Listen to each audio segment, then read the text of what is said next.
Welcome to Mallet and Michelle on Dripping Springs, hosted by me, Michelle Lewis, and Steve Mallet. Well, hey there, Michelle. Hello, Steve Mallet. I'm very excited to have our guest on today. Me too. Jenna Lee Babin. She is the founder of SmartHer News. Spelled SMART. Smart. Her, HER. It's not SmartHer, it's SmartHer. SmartHer. SmartHer News. Smarter. Yeah. Yeah, I mean, this could be good. I follow her on social media. I have for a while, so I'm a big fan She does of hers. a nonpartisan news show. It's just about the facts, which is so hard to find these days. Just the facts, ma'am. Yeah. Well, Jenna Lee describes herself as an entrepreneur, and I thought it'd be interesting for us to do a quick story on the cheapest and most expensive states for running a business and the 2023 best and worst states to start a business. And according to the U.S. Bureau of Labor Statistics, about a fifth of all startups typically don't survive past year one of operation. Think about that. 20% of new businesses in this country don't make it past a year. I would think most of those are restaurants. Or pizza joints in Dripping Springs. They all make, name one pizza joint that's gone I know. out of How many business. freaking pizza joints do we need in this town? Yeah. Goodness gracious. 50% of them don't make it past their fifth year. So I got the top 5 best states to start a business in. You're going to probably guess some of these. I'll start at number 5 and count down to the best. Number 5, Idaho. Potatoes.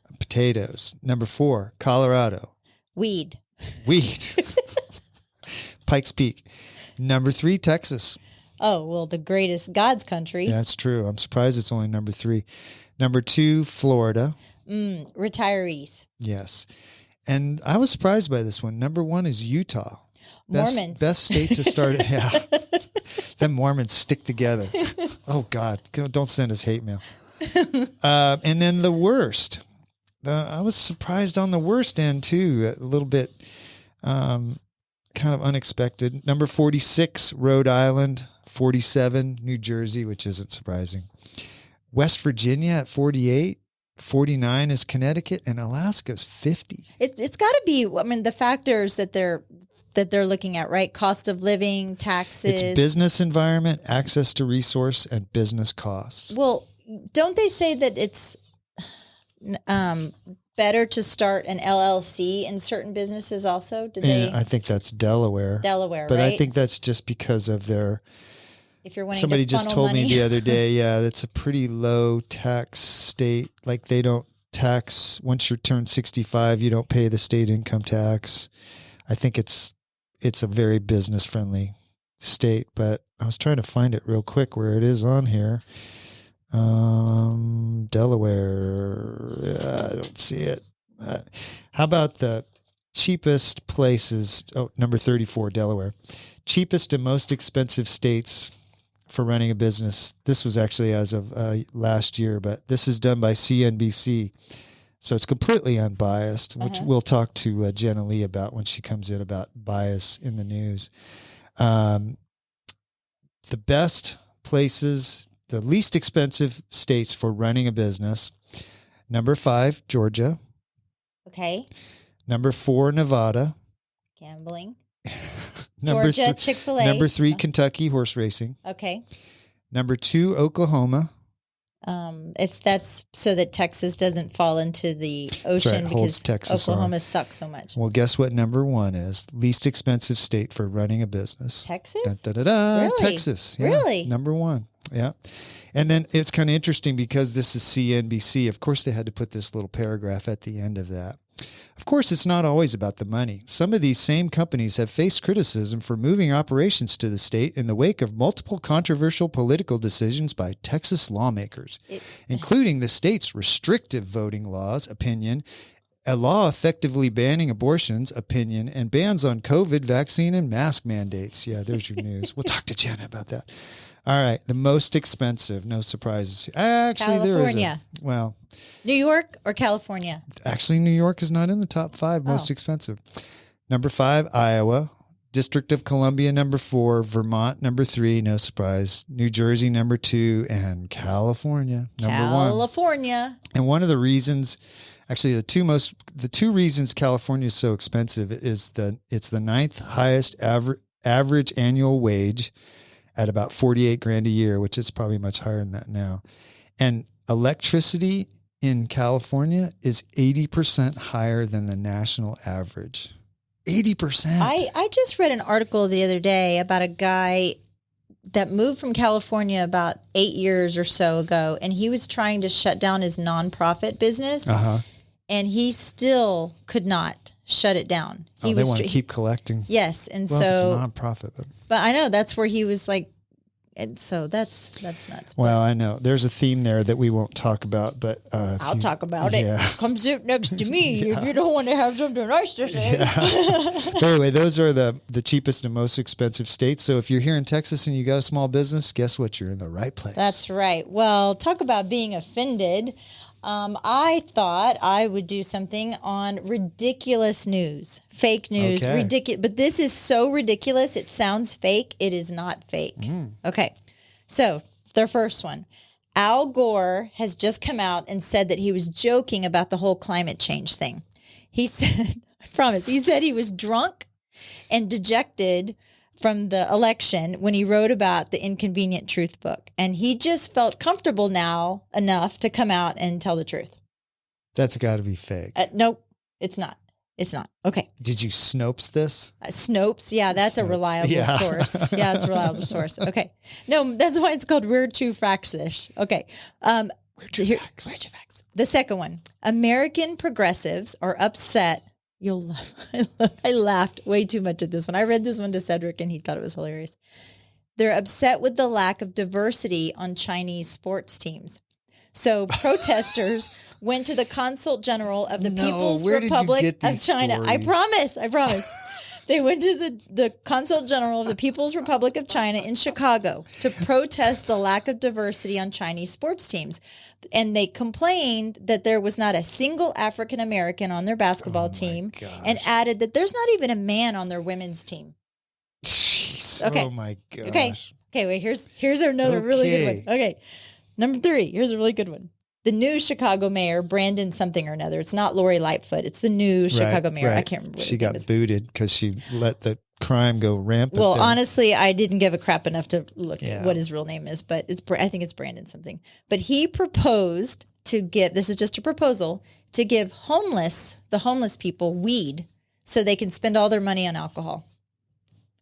So here's his reasoning behind it. If he wants to hand out dime bags out of a van, which sounds real sketch anyways, so that the money that's handed to the homeless people, they're going to spend it on alcohol instead of drugs. Thereby, the city of Chicago would get money on the tax sales. Oh my gosh. Yeah. Okay. So what is wrong with these people? Yeah. Okay. Here's my favorite one. You ready? Director James Cameron. You know who he is? Mm-hmm. Okay. Yep. Titanic, Avatar, Terminator, Aliens, just like a whole plethora of wonderful movies, right? Well, he is wanting to make, or is in the process, I guess, of making a new Willy Wonka movie. A politically correct It's a woke vision of Willy Wonka, and it's called Save Us. Tyrone and the Cracker Factory. Michelle, I swear to God. You were on a spoof site. Due to the lack of diversity, he was flipping the script. The Oompa Loompas are going to be the only white actors in it, and Lil Wayne is going to be performing the songs, and they're very explicit. Yeah, because that's what Willy Wonka and the Chocolate Factory is all about. Yeah, so I got all this information off of a site called Offended America, but I thought it was hilarious, and it is. There's some truth to this, but it's ridiculous. So you cannot make this beep up. I'm doubting most of that. Okay, well, you doubt it, but I think it's hilarious. But then I also think I read this story you're doing makes me think. Last week I read an article about California. The governor, Governor Newsom, actually formed a committee to talk about reparations so that people that never owned slaves, their tax money could be used to pay people that never have been slaves for reparations. Well, so it also goes to the fact of the story I told you today about being at the movie theater yesterday. And what did I tell you a woman had in her mouth? I'm afraid to say it, but a pacifier. She had a grown-ass woman. 30s woman. Had a grown-ass, she had a pacifier in her mouth. Walking proudly through the hall with a pacifier in her mouth. So it's, you know what, when you told me that story, I think when I see stuff on social media and I go, that stuff's not really happening. That's just in these real, it was true, with real my own out there eyeballs. places in the U.S., but here we are, little downtown Dripping Springs. And there it is. I saw it with my display. own eyeballs. So, well, I bet Jenna has some stories about bias in the media and things going on in the world, because I think she started up her SmartHer news because of, it's so hard to get real news anymore and figure out what's really happening. Yeah, it is really hard to try to figure out why is fake news such a hot button? And, there's a lot of incentives for people to put out fake news, whether it's financial, politically, or just they're stupid. Yeah. So I don't know what it is. Maybe I just fall into one of those categories. Maybe I'm just stupid. I think there's a lot of actually smart people out there that buy into stuff that is being spoon-fed to them, and they don't think about it critically, and they buy into it and it becomes part of their identity. And that's terrible. It's terrible on both sides of the political aisle, but you need to think about everything that's spoon-fed to you on your social media. Yeah, well, I'm surprised I haven't been canceled yet, but who's going to cancel me? We have two people that listen to our podcast, your mom and somebody else. Shout out to Mom. So, hey, let's take a little break and get Jenna Lee in here and hear what she's got going on with her SmartHer news. I just wanted to pop on here real quick and tell you that everything I just said on my Weird True Facts. She got me. Besides the pacifier, that is true. But everything I said was fake news. It's made up, 100%. I was doubting it, but it was plausible in my mind that some of that stuff could happen. So there's a lesson here, right? Actually, I fell for it when the first one, when I was reading about Al Gore, said it was joking, and then I started reading more and more.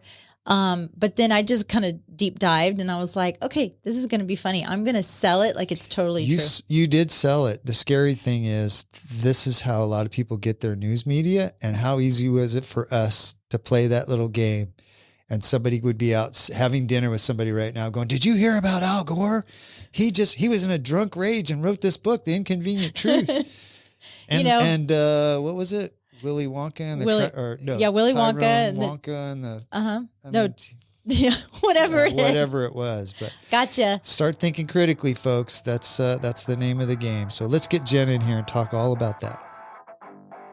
This portion of the show is brought to you by the Mallet Integrity Team of real estate professionals. They are based in Dripping Springs and bring you over 45 years of combined experience helping people reach their hill country real estate dreams. When you want the best in town, call them at 512-829-2062 or look them up at malletintegrityteam.com. And now, here's Steve and Michelle.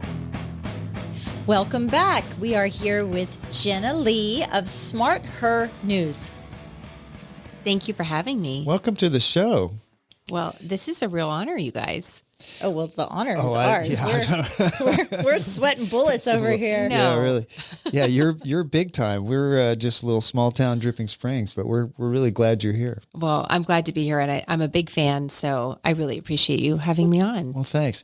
How did you end up in Dripping Springs? That's a great question that I often ask myself. When you think back on your life and you think of, well, what did I think was going to happen? The reality is I actually didn't put that much thought in it. I thought, I would grow up. I grew up in San Francisco. My parents were both from San Francisco. And they stayed there, and they stayed in a different neighborhood, but it's the same small city. Right. I mean, San Francisco is actually a pretty small city. And I guess I just sort of thought that I would just sort of sail along there. And then there are many twists of fate that brought me to New York City to go to graduate school. And again, there I thought, I'll just be there for a year. And then I'm going to go somewhere else, and maybe I'll have this adventure, and eventually I'll wind up back in San Francisco, because the news environment in San Francisco was actually quite good. I grew up watching the broadcast news there. There were very popular anchors. It really was a golden time in broadcast news. If you think about like the 1980s, I don't have to reference Anchorman, which was a little bit going to say that. But there wasn't, we could have fun with it, but there was a really rich news environment in a significant American city. And it really inspired me as a child. So I thought, well, I don't know what's next. Maybe I'll go to Colorado. Maybe I'll go to Iowa. I don't really know. But I'm going to go somewhere because clearly I'm not going to make it in New York City. That's the largest market. Why did you think you wouldn't make it in New York City? Well, there's nowhere to, as an entry-level journalist, it was probably the worst place and the best place to be. On the one hand, you could go and do a lot of things at a very basic level, which I did. I went and, I was a freelance writer for New York One, which is the spectrum of New York City. And I loved it there because this was, again, a community news source. These were the journalists that knew the cops and the firefighters and the politicians, and they can make calls and they can get stories. And I loved that type of journalism. Eventually I was hired there and I worked as a writer and as a producer. So it was great for that. But eventually I did want to actually report, and I didn't get into Columbia for journalism school thinking I was going to do broadcast news. I actually applied as a writer because I had done some district newspaper writing in San Francisco as I tried a bunch of different jobs and tried to talk myself out of journalism because, again, who has a real career in journalism? There's no way to make a living there. Those are sort of the narratives that run through at least my mind at the time. So again, in New York City, I thought, oh, well, I can maybe do a couple things there to get started. But as soon as I graduated from Columbia, and going back to that, so I applied as a print journalist, but when I got accepted, they said, check a box. Do you want to do print journalism? Do you want to do broadcast and print?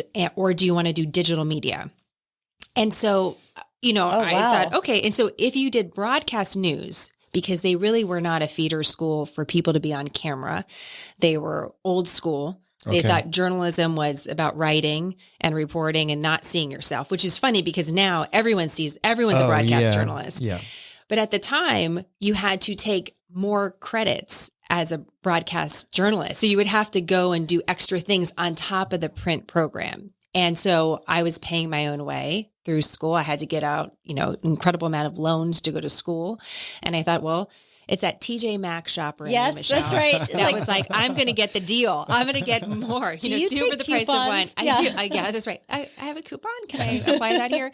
So anyway, so I kind of fell into it. And then I thought I really would like to try being a reporter on camera. I really enjoyed it. I liked being able to present. I really liked radio and using sound. And I was able to do a documentary thesis where I wasn't on camera at all. I really loved using all of that to tell a story.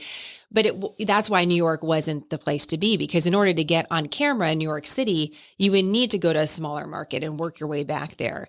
And eventually what happened, we'll skip ahead and we could go back, but eventually there was a new network that was launching. I happened to have one person at the Columbia Journalism Job Fair, a job fair where everyone was saying, you're never going to work in journalism. It's like, wow, this is really inspiring. Everyone went to the bar across the street afterwards.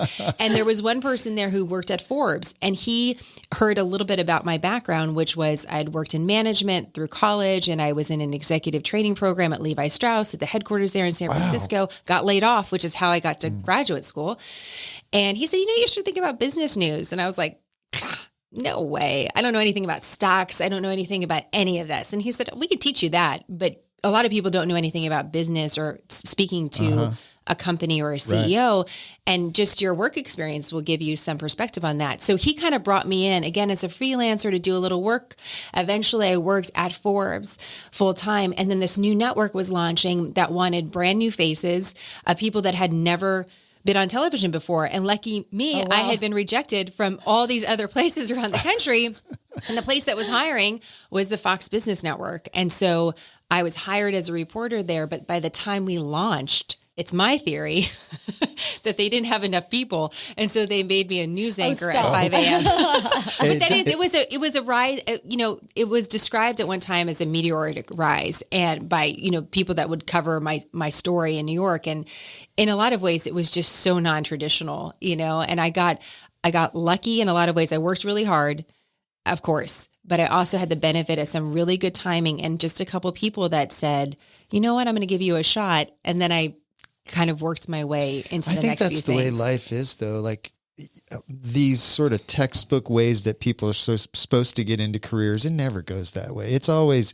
somebody that you meet likes you and opens a door for you, and then you end up, that's in the right place at the right time. How did I get stuck here? I have no idea. And you stayed. I know. No matter what we do, punishment. I know. She stays. Wow. It was meant to be, I guess. Yeah, perhaps, yeah. So you met your husband. Yeah. Yes. Did you meet him in New York? So I met him in New York. He was still active duty military at the time. And I was still working as a 5 a.m. news anchor for the Fox Business Network. And what I would do is I'd get into work at 2:30 in the morning. I'd get up at 2, get in by 2:30, be on the air at 5.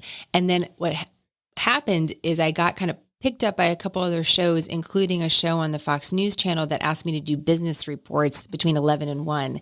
So I had a really long day. And the reason why I'm mentioning this is because I met my husband at this event that happened in the evening, which was a charity event for Navy SEALs. And at the time, we didn't really talk a lot about the Navy SEAls, not the way that we talk now. Yeah, it was so different. Right. It was still very much sort of covert. Yes, then. Yeah, it was absolutely. Sort of and the situation that the SEALs were in at the time is they were, obviously on the forefront of war. And now we had gravely injured SEALs that were surviving that needed care. And so this was one of the first organizations at the time that was providing assistance for that. So my husband ended up attending this event, even though he was stationed in San Diego. And this is an event that I definitely did not want to go to because it started at like 7:00 at night. And I was like, I'm so tired. I can't, because I would be in bed by 8. Yeah. You had to get up at 2:00. So but we were seated at the same table and we, it was a very serious event. It was not like this romantic moment, but we sort of stayed in touch and,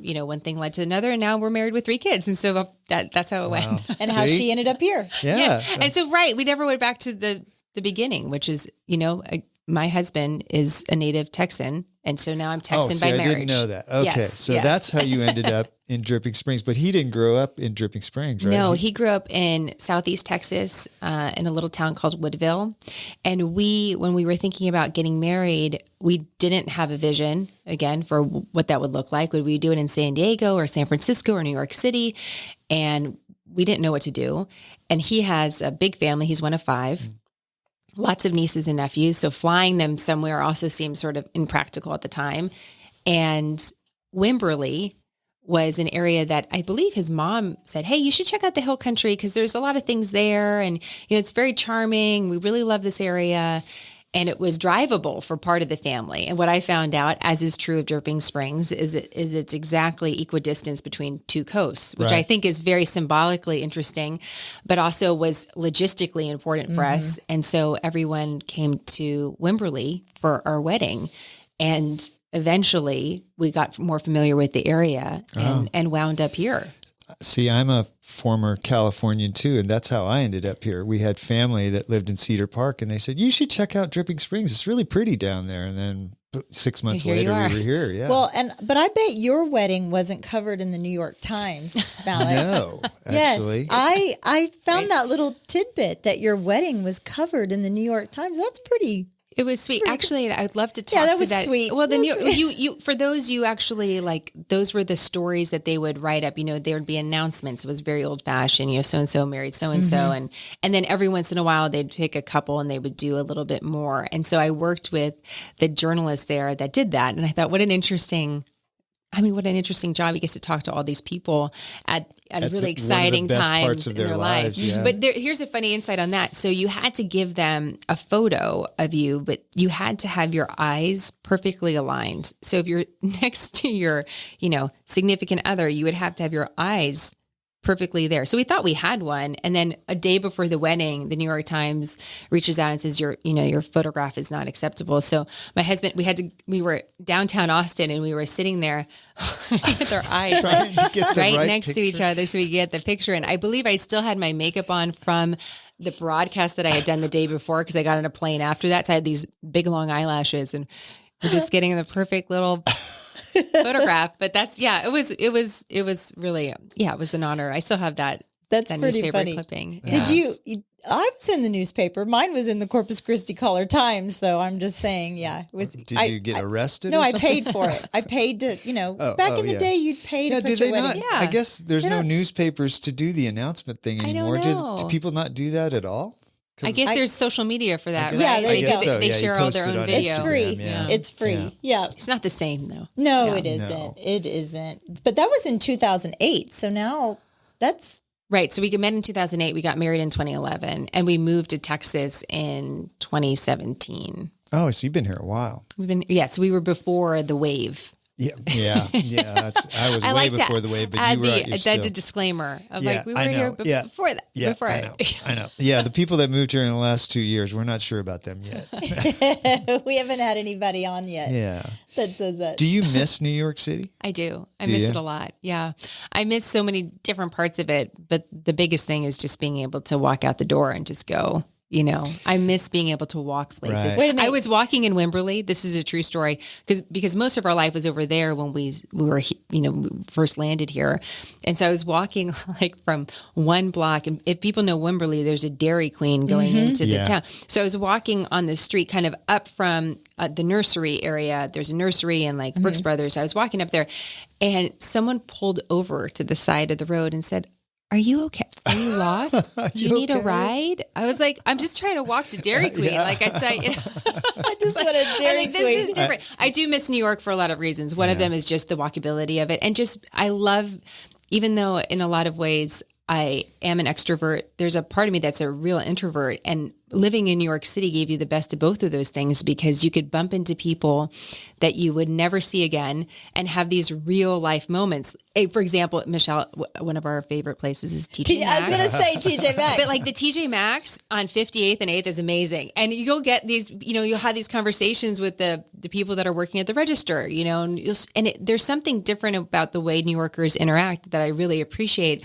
It can be harsh sometimes, but other times it's if they're going to have a real moment with you, you have a real conversation with them. At TJ Maxx. And you can have it. Yeah. And I miss that. I miss like talking to the person in the coffee shop, the people that are working on the street, and you see them and you really develop a community in a way that's just different than the community developed here.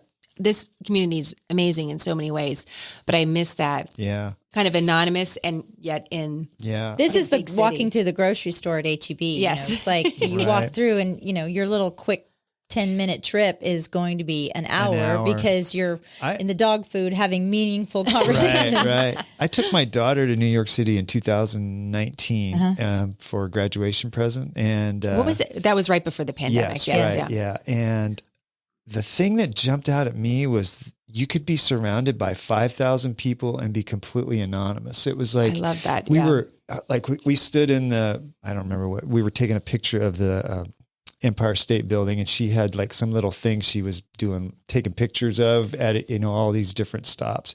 And we just stopped in the middle of the sidewalk, and there's just hundreds of people passing. We're doing our little thing and, posing.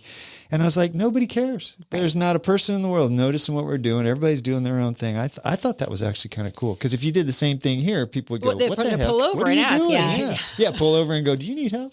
Well, the thing that's nice about here is when people ask, how are you? Or you get into an elevator with someone. So my husband, when he moved to New York City, he would make it a point, because he was Texan, to say hello to anyone who got in the elevator, and people would not know what to do. Because like the hello, how are you? Right. People are like, are you really asking me that question? Or what do you got? Like, are you selling me something? Right. So here, people are like, how are you? And they really are asking like, how are you? They do mean it. And they mean it. And they want a real I answer. know. And so there's a different way.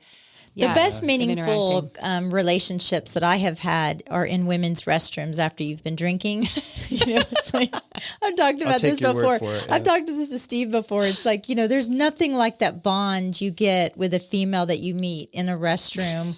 When you're holding her hair back. And you've so never she met her doesn't before. Throw up on it. So, yeah, we've talked about that. Guys don't do that. They don't do that. You're on your own. No if you're eye in the bathroom throwing up, you're completely on your own. No eye contact given at all. Well, so you also played, I did a little background check on you, and I saw that you played collegiate softball. I did. Back in California. Yeah. I played boys baseball actually growing up in San Francisco. My dad, my brother is just a year older than me, so we were on the same team, and my dad was coaching, and I wanted to play. So I played boys baseball, and then right around like middle school, high school, I had to switch over, played softball. I wanted to play a Division I sport. So I was able to try out at UC Santa Barbara, and I walked on just for a year. And that was a great experience because I really wanted that. I was a really serious athlete growing up, and participating in all these different sports, but I wanted to see if I could play in college. So it was a good experience. But quickly after that, it was clear I wasn't going to be scholarshiped, and I probably wasn't going to play that much. And I wanted to help contribute to paying my way through college, Right. So well, we now ended up being working. here in Texas, everything is so sports driven. So are you starting to see that with your own kids, Yes. where it's like, you got to get your kids in this? And I mean, like the whole select ball about whatever it is, select and What kind of sports are your kids? Well, my son again, the pandemic sort of like, I feel like it was almost like Sleeping Beauty, except not the same at all. Where you like wake up and you're like, wait a minute, we didn't do these things when you were Right. younger. So my son just started playing flag football, just started playing baseball. I helped run practice the other day, which was a lot of fun. And we're really lucky to be with an incredible team, and the coaches are so loving and so caring, and it's just a really great group of boys. And I'm so grateful for that experience for him, because you can see how quickly it can get so competitive. And that's the last thing I want for him. My dad was a professional football player.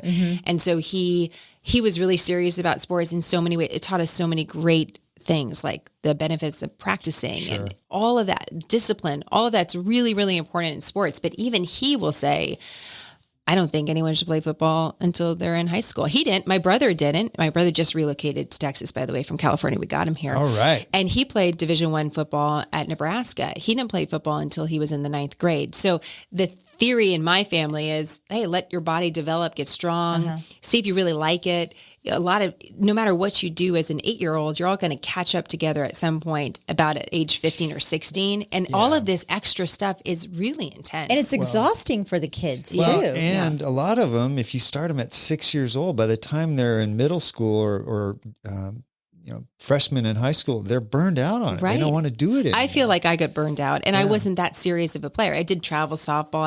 We definitely spent time as a family doing all of that, but I won't I won't go and play a pickup softball game. And here I spent years. Yeah. Just because it's not what I consider like, oh, that's something fun Sure. or relaxing to do. Sure. There's a little element of it that's still competitive. And Right. Yeah, I get it. I don't get know. it. It's sad. Well, let's talk about smart. Did you just say smarter? I just say smarter news. Smarter Yes. news, yeah. But it's spelled SmartHer news. But how'd you come up with the idea for that?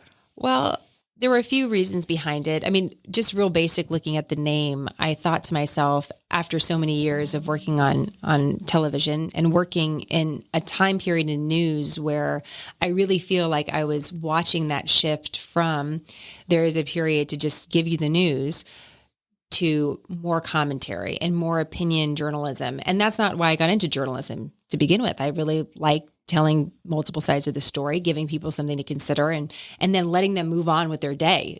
That's what I think of the news. It's really a news service. It's about customer service. It's not that much different than being a waitress, which I spend a lot of time doing, as any journalist worth her salt has done at any given, where you come to the table with someone and say, this is what we have, and how can I help you? And what does that look like to make your day better? And so I wasn't feeling that was the way the news industry was going. And so I made a really difficult decision in 2017. My contract was up, and I just didn't see a future that felt correct or in line with what I felt I was put here to do. And so I was thinking to myself, what do people really want from the news? And this was also during the time where there was a lot of conversation about the Me Too movement, what was happening in the treatment of women in the workplace, all of that. So there was a lot of questions about that and like the place of women in society. And so I was absorbing kind of all of that without talking about it. And I still haven't really talked about that too much, because my thinking is you have to just develop solutions. So how are we developing solutions to all these things? Yeah. So I said, what do people want from the news? Like, what do my peers want from the news? Because that is something I learned speaking to CEOs, is that you always want to talk or direct your business to a group that not just like anybody out there. Like, how can you develop it for a peer group that you really know? And I thought, well, I feel like I know this group of women that are struggling to consume the news. What do people want from the news? We just want to feel a little bit smarter. We don't want to feel more angry or aggravated or upset. That's very profound. To feel a little smarter. Yeah. Because most of the time now when I consume the news, I just feel manipulated. Totally. Yeah. And upset. And it's a real betrayal. I think that's one of the things that some of my peers don't realize still in the industry, is that the way that the public feels about the press is a betrayal. I mean, these are the stories of our lives. We deserve to have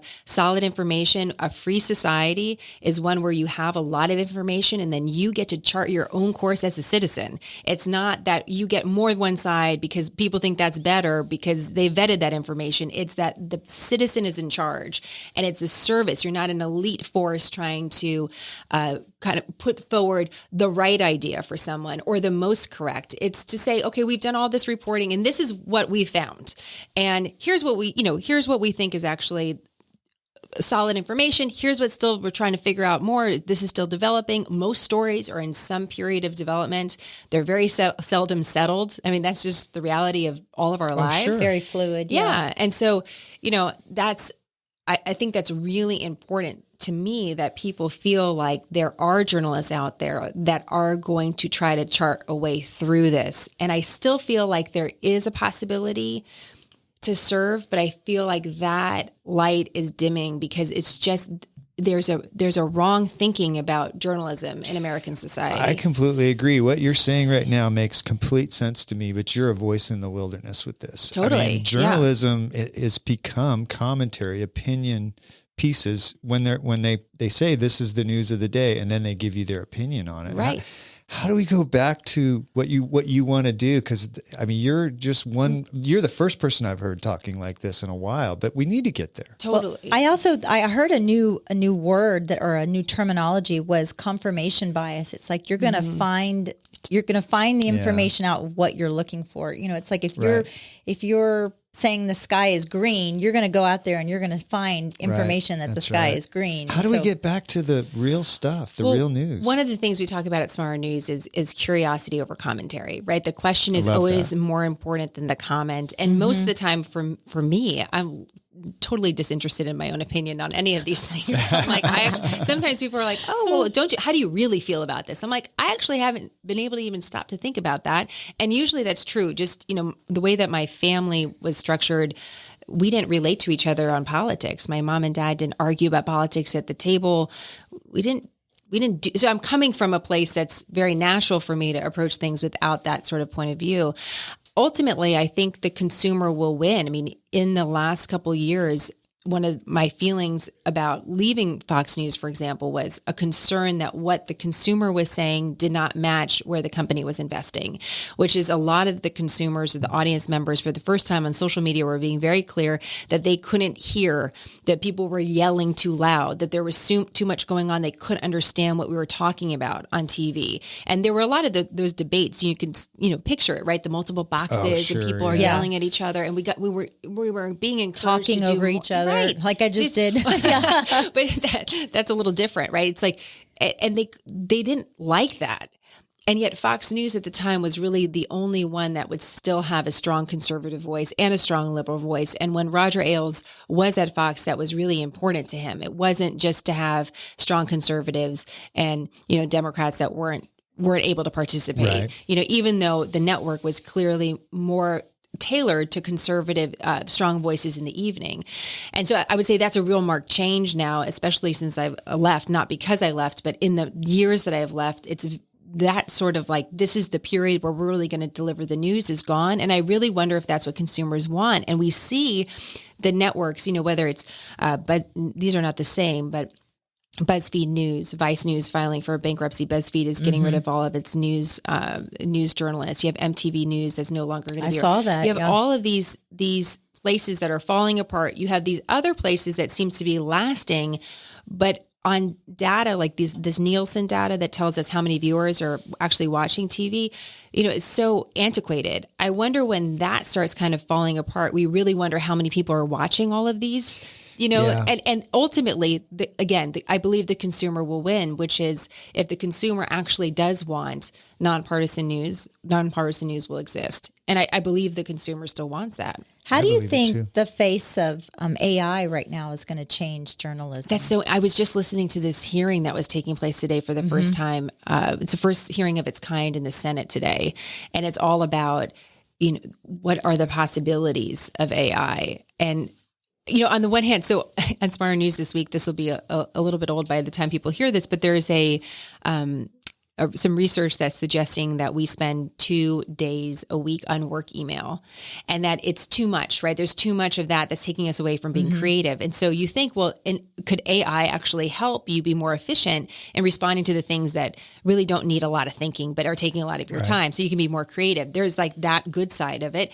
The other side of it is, can someone take my likeness and my voice and develop smarter news? And they can.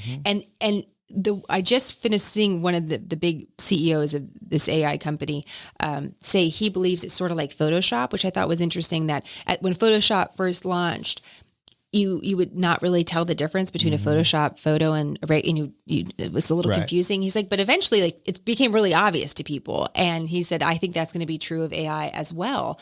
So I don't know what to think of it, because on the one hand, could you actually say to one of these bots, like, give me both sides of the story, and could they do it better than some of the journalists that are on there? Or the other side of this talked about in this hearing is that think about the type of how this can be used for manipulation during an election period, of what people said once when they never said it at all. That's true. And that's really scary. Yeah. Well, they were, the argument that I heard was, if you're asking AI to help you write your autobiography, right? And so it's giving you tips, writing down your life story, thinking about what you're going to write, or having the AI write your autobiography for you. It's the content creation. It's the different. Can the AI make dinner? I mean, that's my laundry. But it can give you a recipe. Oh gosh, then I still have to do the work. Yeah, I actually, somebody said, AI is great. You can go into your pantry and say you have potatoes and soy sauce and celery, and raisins. It will give you a recipe. I'm gosh. like, great, we're saving the world. But I write a blog or a news article for this local magazine, and I post it on our blog. And I write it every month myself. And I just, for grins, one day I went to ChatGPT and I said, write me an article about the topic I was writing on. And it wrote an accurate, kind of interesting article, but it didn't have any personality or character to it, which, I mean, that's all my opinion, but that's what that article is about. I don't know how it fixes that. I mean, you can tell that it's almost like reading a textbook versus reading a novel. I want to be interested in what I read. Didn't you say it's like information prior to 2021? 2021, because I actually put in there your name. Oh, really? And I said, give me interview questions. And it came up with a totally different person.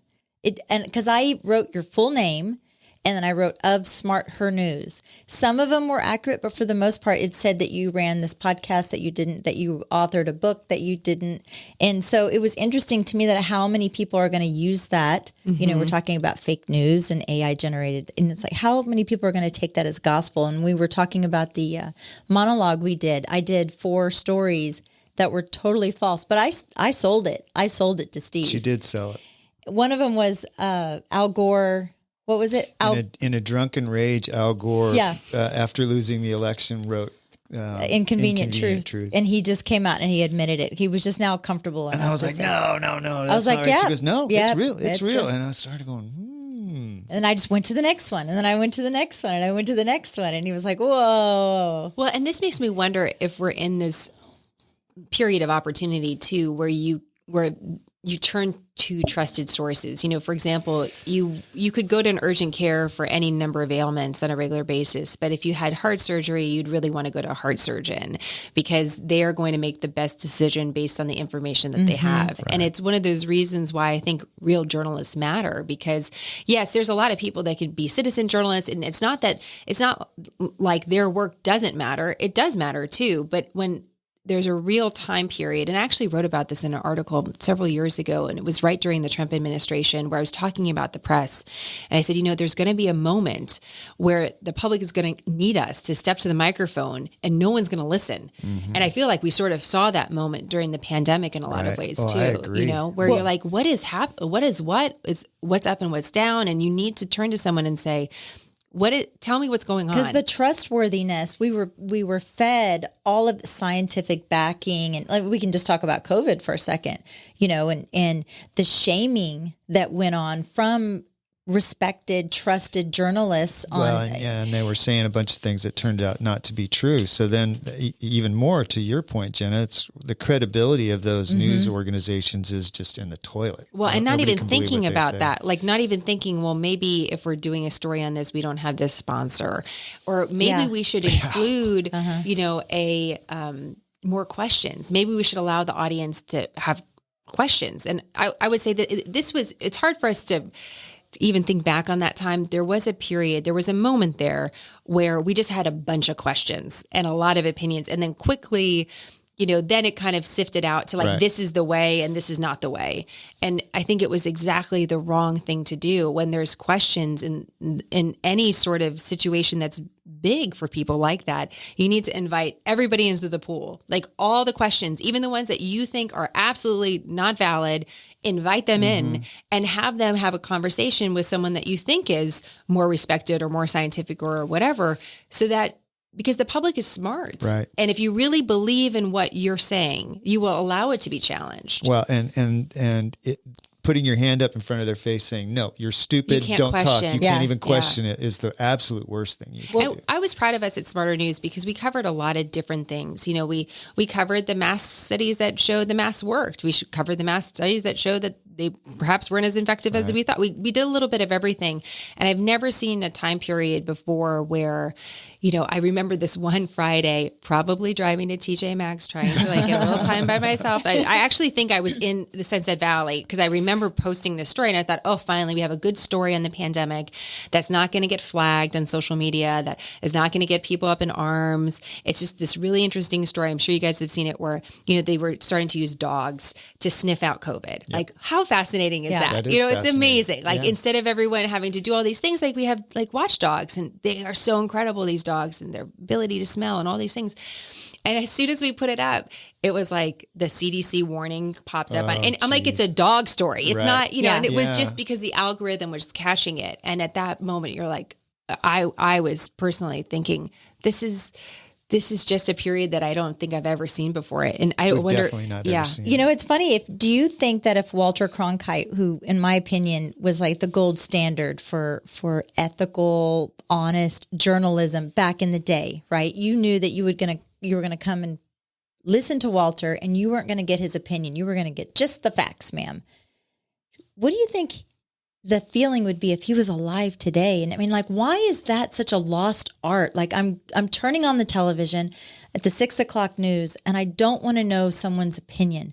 I want to know exactly just what happened, just the facts. I think there's a switch in the industry, and I think this is true of a lot of industries, between trying to serve the people and trying to be a celebrity or be a hero. That's a very good point. And, especially in that news cycle, you had the day to compile your information, and then you would deliver it, and then the page would turn to the next day.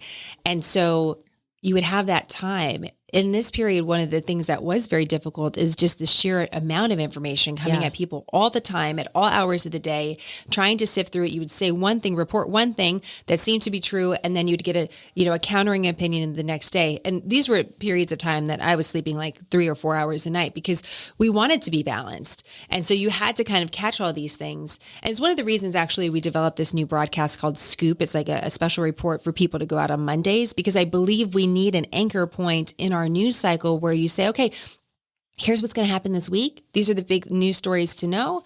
And then if you don't hear from us for another week, you still have the news. Like you haven't you haven't lost this idea that you're going to be behind if you don't catch the next thing. So I do think in that period of journalism, Walter Cronkite might not have known that he was going to be the Walter Cronkite, but a lot of journalists now have Walter Cronkite and syndrome, all these people that want to be the next one, and you can't want to be the next one and serve the public at the same time, right? You can't serve your legacy before you're serving the people. And it's a real problem, I think, in our industry, and I think in a lot of others too. Oh, I think so too. Where do you get your news? Where are the sources that you read your news? I use a combination of a lot of different things. So I like going to primary sources. So I'll look at, for example, we really want to stay close to what's happening from the Pentagon or the Defense Department or different military branches. They put out a lot of information. So you don't have to go to another source. Oftentimes those stories may be leaked to like the Wall Street Journal or somewhere else to get placement, but you can always go back to them. I still love the Associated Press because the Associated Press is still a newswire that everybody uses. And the Associated Press app is a great accessible newswire for everybody to use. And, sometimes you can see even in their reporting, I'm very sensitive to any sort of bias. I'm sure people can see in my own reporting, they could always say, feel something. It's every once in a while. Yeah, it's hard not to. It can kind of feel something. But I think if anybody out there, they do such a good job of just covering what's going on in the world. So I use that. And then what I'll do is kind of fold in different sources. So, I'll use the Associated Press to get started on a story, but then I'll turn to CNBC because I actually think CNBC's website is really good.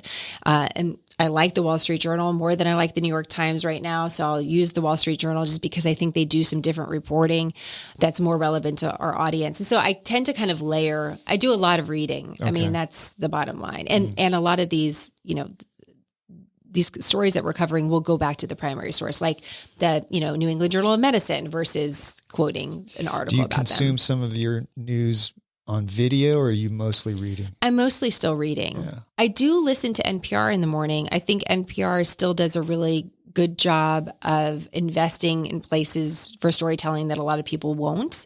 And although NPR definitely will lean more progressive, as long as you know that going in, you can still get a lot of value. So I think I do listen to NPR for their 15-minute or 12-minute podcasts in the morning, and then most of everything else is reading. Still. I'll tell you what, most people won't do that anymore. They figure this is their news source. This one aligns with what they believe, and I'm only going to listen to that. And I've actually found myself, if NPR does a story that's a hack job on somebody, I'll go, I'll never listen to that. But right. It's important for me to listen to that. I need to hear other people's viewpoints.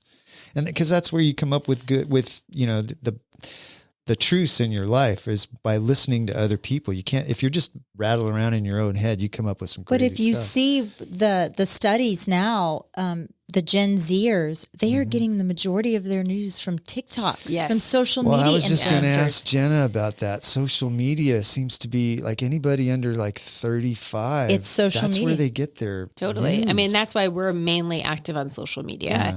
And we haven't gotten too far into TikTok at all, just because it's more of a bandwidth issue than anything else. Also, I've been a little bit like wary of what's going on with TikTok. What's the truth there? By the way, there's all sorts of questions to ask about TikTok. But, this is the highway that people are driving on, and you got to be there for them. And so you can't ask the public like, oh, well, you don't watch television anymore, but you have to turn it on for this. Like if they're not, you got to be where they're going to be in order to make it easy for them. And so I don't think there's anything wrong with social media being a place for news. The problem is if the social media companies say that they're not a place for news and then start weeding out different perspectives. And that's something that we don't have any control over. And we've experienced that on Instagram and a couple places, the whole meta kind of stratosphere. Are you on Twitter? We are, but I really haven't used, I use Twitter for research, and we'll put out like our newsletter on Twitter, but Twitter is a great place to source things. I don't find it to be a great place to deliver news. Although I did sign up. I thought it was this whole like hubbub about Elon Musk charging for Twitter. I've used Twitter for 15 years. It's a way that I can quote the Ayatollah in Iran get the foreign minister from Russia, a direct quote from them. Like I'm never going to get that any other place. So to me, it's a very valuable business expense for me. And I think if that's what it takes to support them, I don't look at it as like, I don't know how people were looking at Twitter, but I use it really for research. So now that they're doing that longer video and Tucker Carlson saying that he's moving there, I wonder if it'll be different. But to me, it just seems like a lot of like the inside club talking to each other rather than a great place to deliver information. But I could be wrong. I don't know. But it goes back to what I was saying a minute ago. A lot of people tuned out Twitter because they didn't agree with Elon Musk. So now they're making a political statement by boycotting. Anyway. Well, yeah. I mean, all of it's kind of a cesspool. You just have to. It's true. Depends on your hazmat suit you're wearing. I know. Yes. So Jenna, you are mostly Instagram and Facebook? I would say mostly Instagram. And then we're trying to put everything that we put on Instagram on YouTube. And we do have a podcast that some of our longer reports will go out on, or interviews. But it seems for the group that I was originally trying to serve, which is women between the ages of, let's say, 20 and 65, although we're all over the place as far as that, Instagram still seems to be the destination. So when I was looking on your social media platform and I found you on Twitter, you guys had different reporters in Ukraine. Oh, Holly. Yes. And she was really interesting as well. So you have different avenues that you're trying to manage your time. You're not managing all of Smarter News on your own. You're not the end all. The funnel goes to unfortunately, you, right? I am right now. Holly this was an incredible story of a woman that we had worked together in the same place. We had never met. And she was an independent journalist and had written this book because she had her name is Holly McKay. She has spent all this time in Syria and speaking directly face to face with ISIS terrorists. I mean, she's done incredible reporting that nobody does anymore. And so she was in Afghanistan and we knew that the withdrawal was going to happen. We just didn't know what it was going to look like. And so I reached out to her. She was in Afghanistan and she said, she'd be happy to do an interview. And so we did the interview. And at that time, she really felt confident that the Taliban wasn't going to take over, that the transition was happening, that there didn't seem to be too much in disarray. And then within 24 hours, it totally fell apart. Then she gets stuck in Afghanistan. And now we developed a very close relationship over the next several weeks. And then she decided to stay, even when she had a way to get out. And she stayed a couple months past the transition. Again, something that no one has done. So I really encourage people, if they're interested in foreign policy, she's amazing. She also was in Ukraine. And so that was a friendship and a relationship that developed into a working relationship where I had her do reports for us, hired her to do some reports for us. Couldn't pay her a lot. Yeah. But she still did it because she also believes in what we're doing. And it was just an incredible opportunity. And that really showed, we could compete. It wasn't the same as these big networks, but all the networks left Afghanistan and she was the only one that was there. Wow. And so we really had this opportunity to do something that no one else was doing, literally from the living room of my house, and in your pajamas. Yeah, totally. And sometimes, we were just like waking up, like, is Holly okay? We really had a moment where we thought, is she going to Can you still see some of her stories or her reporting from back then? Wow. I need to go look. How are you monetizing Smarter News? Well, a couple different ways. One of the things I want people to feel about the news again is that they are proud of it. So we have like a little retail shop where people can represent Smarter News. We sell, t-shirts and coffee mugs and things like that. And I just don't see that as being something that people would want to do with an average network. No one's like running around with that. Right? Sure, so I really want people to feel that passionately about what we're doing. So we started this scoop. Again, this is like our insider group. And this is a report that goes out on Monday. And this has been a growing community. It's really important for us because it does provide a little bit of income. It's like $4.99 a month. And we get these reports out on Monday, but also you get kind of a cheat sheet for the week ahead. So again, if you read one thing or watch one thing, you could watch the report, you could listen to the report, you could read the report, you can have links, you have anything you want, it's right there. If you don't look at anything else again for the week or you pop into social media, you're primed, which is what I want for people. And I think about my dad going out and buying a newspaper. There was really something to buying the newspaper, turning the pages and then throwing the newspaper out, and like literally being able to be like, and I'm done with that for the day. I'm not going to go back to it.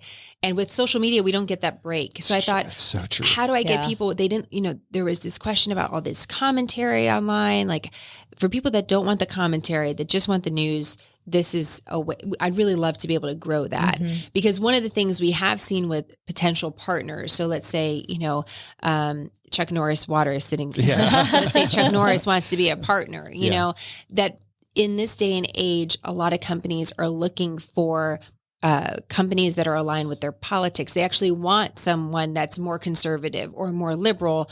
Otherwise, they're a little bit suspicious of someone that wants to be balanced. Sure. And I'm surprised at that because I thought Smarter News would really provide an opportunity for people that want to reach this very key group that, Good Morning America has, which is this women in America, the number one consumer. Instead of it being a destination so far, we have to figure that out to really explain to businesses, this is what we're doing. And we're not going to put your advertisement next to a story that's particularly political, but we have this diverse group of people that we're able to really talk to, and we can tell the story of your brand better than anybody else. Oh, sure. Yeah. Well, and the quality of the news that you're providing is worth paying for versus all the free trash that's out there that's just worthless. It's and also the advertisements, you're you have to wade through. I think of what's going on in the industry. Part of the reason we're seeing the collapse in a lot of different ways is that the consumer is becoming less important than the advertiser, right? So, if you're not signing up for cable or you're not doing these things that are actually more of a direct line, cable may not be a great example of that, but a more direct line to your news source, then the company is dependent upon all these other people that they have to serve ahead of you to survive. So I'm really thinking about, I have to make that argument. It's what I'm going to be working on, of saying, this is important. You need solid news. It's worth a little bit of an investment. And, you pay, less than $5 for a latte on a day. Like, do it for the month for us in Smarter News and see how that frees up your time, so that you feel prepared and we can serve you. And the part of the benefit of being a part of that group is that we're trying to do more live interviews where people can participate in the interview so they actually feel like their questions are being asked. And I think that's something that all news networks should do more of because it's so easy to do. I mean, there's nothing stopping ABC or Fox News from engaging with their audience on a regular basis. Yeah. Well, I pay $25 a month for the Wall Street Journal and have been for 30 years. Right. It's because I know I get good quality content. It's always there. But think of how much money you also spend on streaming services, like just every single month. That everything, when you talk about cable news, it's not even necessarily about cable news anymore. It's like, you want to watch an episode of Yellowstone. Well, the first episode's on this network. The second episode's on this network. But, Jen, if you're wanting to get that authentic news from you, it's worth paying the $4.99. Do you think maybe that the old model for news will slowly die because it seems to me like it's only people over 50 or 60 that are sitting down at night to watch the 6 o'clock news kind of thing. So those people will go away eventually and all the younger kids will come up and then that business model will change at some point to supporting more like what you do. Yeah, I think even for the older consumer now, a lot of them are on Facebook. So they're not even watching the news in the evening anymore. And I wonder if the wisdom of that, it's as a business owner, you want to be there for people when they need you, but you also don't want to just create this suffocating atmosphere for them that they can't get away from you. Sure. And I always think like you want to free up your consumers so they have more time. That's my goal, is so that you have more time, not that you're spending 3 hours a day listening to a podcast.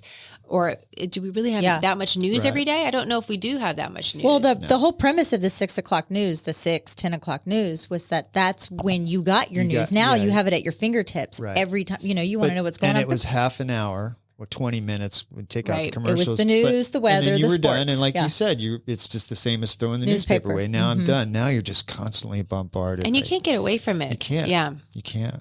When you were talking earlier about your family sitting at the kitchen table, it wasn't necessarily something that, politics. And I grew up, my stepfather was a CIA agent. And I think that politics was just kind of beat down on us. We were forced at a younger age to kind of have an opinion, to defend ourselves. Like, well, why do you feel this way? And you mentioned something about the MTV News. Mm-hmm. My generation, that spoke to us. That was our TikTok, right? You'd sit there with the MTV News and you'd listen to it, and to see that something like this is going away. Well, it's not relevant anymore, right? So what is relevant? And I want to find that as a 52-year-old mom. I want to go out there. I want to go find what is relevant to me. And there's so many different real, authentic, not fake. Right. And sometimes it's hard for us because we have to resist the urge of rushing too soon into a story.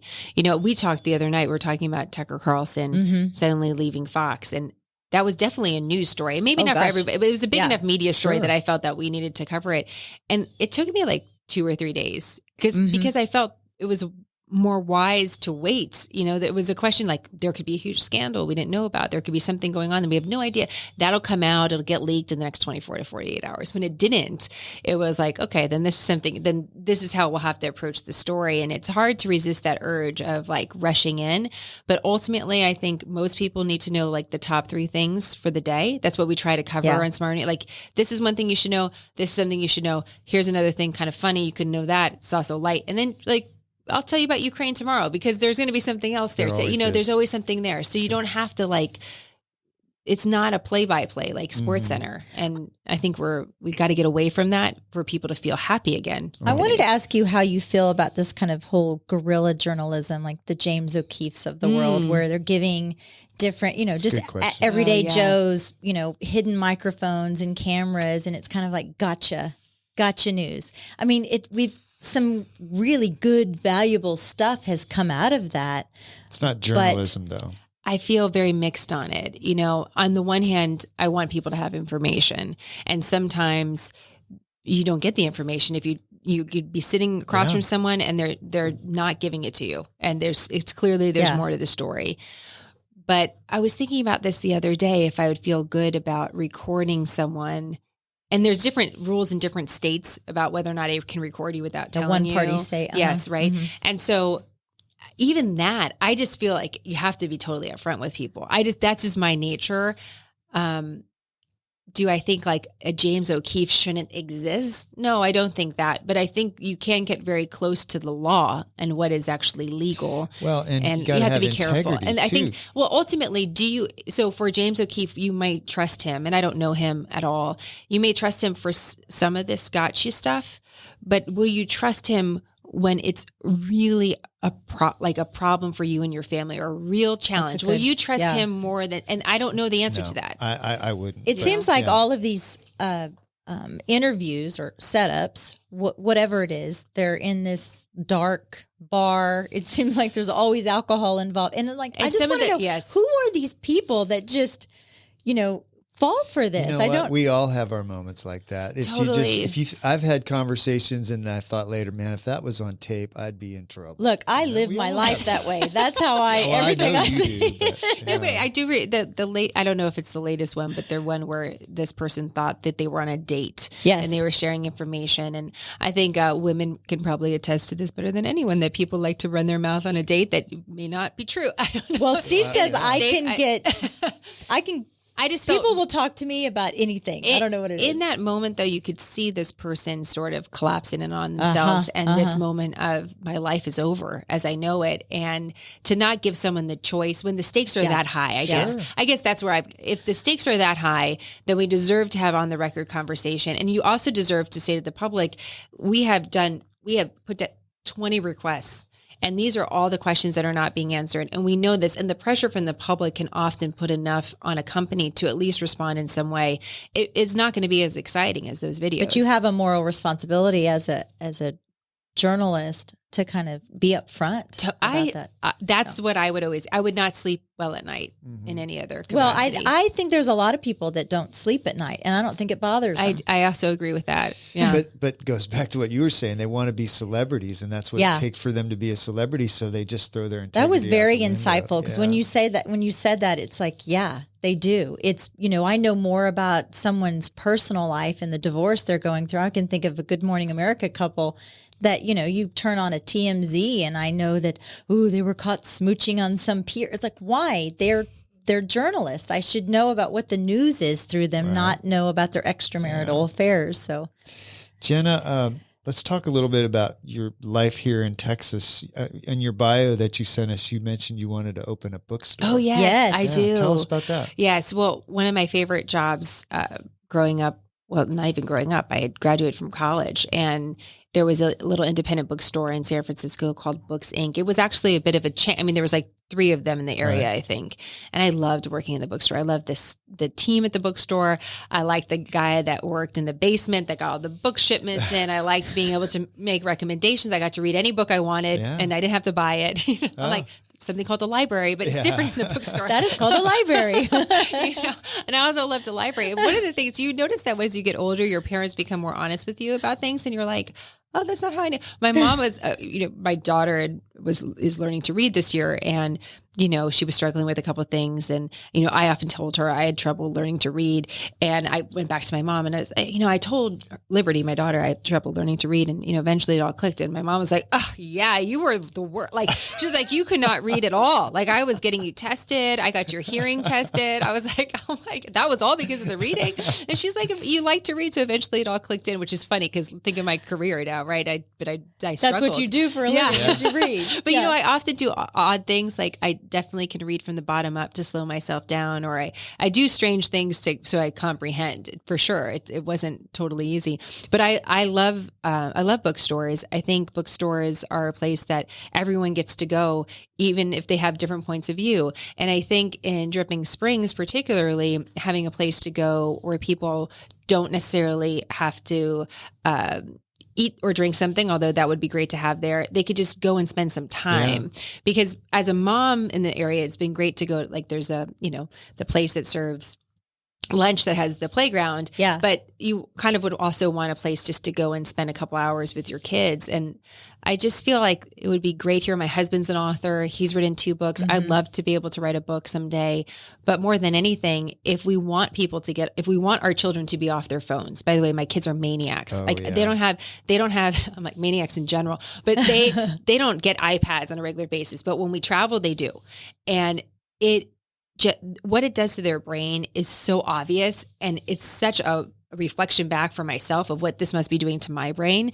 So if we want to let them play, and if we want to let them imagine, and we want to introduce people to different points of view, it's so different to pick up a book cover of someone that you don't like and just read the back page. Yeah. You're never going to do that. You're going to swipe right by on social media. So I really would love this for our kids in this community too. And so we actually bought a little piece of property right off of Old Fitzhugh. Oh, you did? And if we could develop, I put it out there because I don't know if it'll happen. There's a lot of obstacles in the way for that to happen, like time, like time and money, but maybe you can clone yourself. Yes, maybe I'll have an AI person build it for me. I'm like, maybe how do you build a bookstore? AI? Let's put it in there. But I really think that would be just an incredible way. Well, there's way some amazing Texas authors also. And my husband loves Texas history, and he said, it'd be great. We could have a whole section on Texas history. And I'm like, we could do this whole section for kids. And, it would just be a dream of ours to be able to do that. And we're not going to be able to serve the community in ways that I thought I would be able to, where you think, I'm going to be able to serve on this board or do this thing. And then you wake up as a mom and you're like, I literally can't feed myself. So how am I going to do any of this? But I think this is something that I would love to build here, and I think would be a way that we could give back to the community, and that would be significant. I think that the community would support it, and especially with the revitalization of downtown Drip, and where they're doing all of the Old Fitzhugh. Well, this is Fitzhugh, not Old Fitzhugh. No, it's Old Fitzhugh. Old Fitzhugh. It's on Old Fitzhugh. I would love that. I think when bookstores started to go away, that was a terrible time for us in this country. Yeah, we have to fight for that though, right? Because it's, and I love Amazon too, as much as the next girl, okay? But there's something different about going into a store and it's quiet and our kids are not going to get that. They do not, they literally do not have that experience. Every once in a while we go to Book People's in Austin just to walk around in there. But again, there's a very specific tone and personality, which is fine. Those are independent bookstores in general. Does Leif go sign his does he? In some of these places, they won't carry a military leadership book. Oh, really? Geez. Even though it's one of the best-selling leadership books out there. So, but in places that do, he does sign them. Yeah. And so when we find them, one of the, have you been to Ryan Holiday's bookstore in Bastrop? No. Oh my gosh, you have to go. No. It's so cool. It's the painted porch. Okay. And just a shout out to them because he's an author, obviously, and he's created this remarkable bookstore that just feels really magical to walk into. And when Leif and I saw that his family had put themselves in the line to say, we're building this in Bastrop because people need bookstores. We thought, why can't we do that? You're around people that are like, we should do this. If you build it, they will come. There you go. And, you know, we thought about ways that we could also serve the community for storytelling there too. Dripping Springs has so many important stories. And I appreciate the historic influence in the town to keep the history here. And how do we, you know, we are a really interesting community, intersection of so many different places and people. And we need to sit with that a little bit. Oh, I agree. You know? There's some fascinating stories here in Dripping Springs, and unfortunately, a lot of them are getting lost. Right. Well, and that's kind of what we like to do here on the podcast. It's a digital storytelling of you know, we had Marshall Kirkendall on, and that man was fascinating. You want to talk about knowing the ins and outs of Texas history? Leif, if he likes Texas history, Leif will enjoy that one because that's. I mean, it was really, really good. Amazing. Yeah. What, tell us what you see in your future. I know you're a mom, so you got to get through that, and then, you know, kids in college and all that. But what's is there any getting through that, Michelle? No. I bet you. Changes, I'm actually surprised my daughter has not called me during the podcast, because normally she does, and it's a round robin. It's like she will call, my oldest will call, and then Tate will call. So, yeah. When Tate calls, she just I'm says, sorry. Excuse me, I got to go. Yeah. But he's the military kid. Well, right. And you're just like, are you jumping out of a helicopter somewhere? Yeah. Or what are you doing? But if he calls, I stop everything. Yeah. But no, there is no getting through that. Yes. Well, what do you see in the future besides the bookstore? What happens with the news, with the SmartHer news? And you know, I really would love to continue to develop SmartHer News to be a destination for nonpartisan news. And we also own SmartHer News, no HER. So it could easily, you know, right now it was more focused towards women and just not that I deliver women-focused news at all, but it's just the way I was thinking about the delivery, right, of that. So I would love to continue to build it as a destination. And really, you know, 2024 is going to be a key period for us. So if I can get Scoop to be developed further, I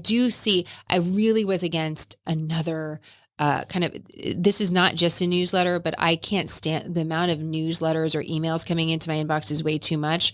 But in this particular case, I do think we're adding value. And if I could continue to do it that way and grow that just enough, it'll support, you know, the further dreams for SmartHer News. Yeah. And, you know, I see, you know, whether it's a spin-off series that we could do in video, whether it's more interviews that we're able to produce, you know, I'd really love to expand it. And it really isn't supposed to be me. I am the funnel right now. And I really would like other journalists. It is very difficult to find other journalists and to be able to support them. Obviously, they can't work for free.